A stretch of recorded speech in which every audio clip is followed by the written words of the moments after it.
வணக்கம் நண்பர்களே. நாளை 17ஆம் தேதி ஆரம்பமாக போகும் 2026 காப்போத்தர சாதாரண பரீட்சைக்கு தயாராகிக் கொண்டிருக்கும் அனைத்து மாணவர்களுக்கும் முதற்கண் எனது வாழ்த்துக்கள்.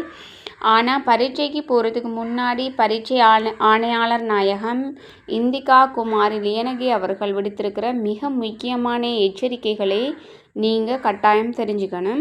ஏன்னு சொல்லி சொன்னால், இந்த தடவை டைம் டேபிளில் சில மாற்றங்கள் இருக்குது. முதலாவதாக சோசியல் மீடியாவில் சுற்றுற பழைய டைம் டேபிளை நம்பி ஏமாந்துடாதீங்க. குறிப்பாக 5, 6, 7 மற்றும் 8வது வினாத்தாள்களோட நேரத்தில் மாற்றங்கள் செய்யப்பட்டிருக்கு. பரீட்சை திணைக்களத்தோட உத்தியோகபூர்வ இணையதளம் அல்லது ஃபேஸ்புக் பக்கத்தில் இருக்கிற அட்டவணையை மட்டும் ஃபாலோ பண்ணுங்கள். தப்பான நேரத்துக்கு போய் உங்கள் உழைப்பை வீணடிச்சிடாதீங்க. அடுத்ததாக மிக முக்கியமான டைமிங் என்னென்னு சொல்லிட்டேன்னா, காலை நேர பரீட்சை 8:30க்கு ஆரம்பம். ஆனால் நீங்கள் 7:30 மணிக்கு அங்கே இருக்கணும். அதுதான் முக்கியமான ஒரு விஷயம்.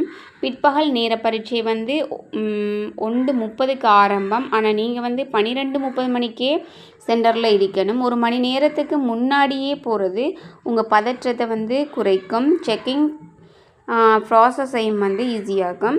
கிளம்புறதுக்கு முன்னாடி இந்த செக்லிஸ்ட்டை ஒரு முறை பார்த்துக்கோங்க. அனுமதி பத்திரம், அதாவது அட்மிஷன் கார்டு மறந்துடாதீங்க. அதே போல் அடையாள அட்டை, என்ஐசி, பாஸ்போர்ட் அல்லது டிரைவிங் லைசன்ஸ் இருக்கணும். அதே போல் தனியார் விண்ணப்பதாரிகள் கிராம உத்தியோகத்தர் அட்டை வச்சுக்கொள்ளலாம். தடை செய்யப்பட்டவை மொபைல், ப்ளூடூத், ஸ்மார்ட் வாட்ச் எதுவுமே கொண்டு போகாதீங்க. டிப் எக்ஸ் தடை விடைத்தாளில் டிப் எக்ஸ் போடாதீங்க. தப்பு நடந்தால் ஒரு கோடு போட்டு அடிச்சுட்டு பக்கத்தில் எழுதுங்க. கடைசியாக உங்கள் முகத்தை அதிகாரிகள் தெளிவாக அடையாளம் காண்ற மாதிரி ட்ரெஸ் பண்ணிவிட்டு போங்க. முகமூடிய ஆடைகளை தவிர்ப்பது நல்லது. அதே போல் மண்டபத்துக்குள்ளே மற்றவங்களுக்கு இடையூறு செஞ்சீங்கன்னு சொன்னால் உங்கள் ரிசல்ட் நிறுத்தி வைக்கப்படலாம். So be careful.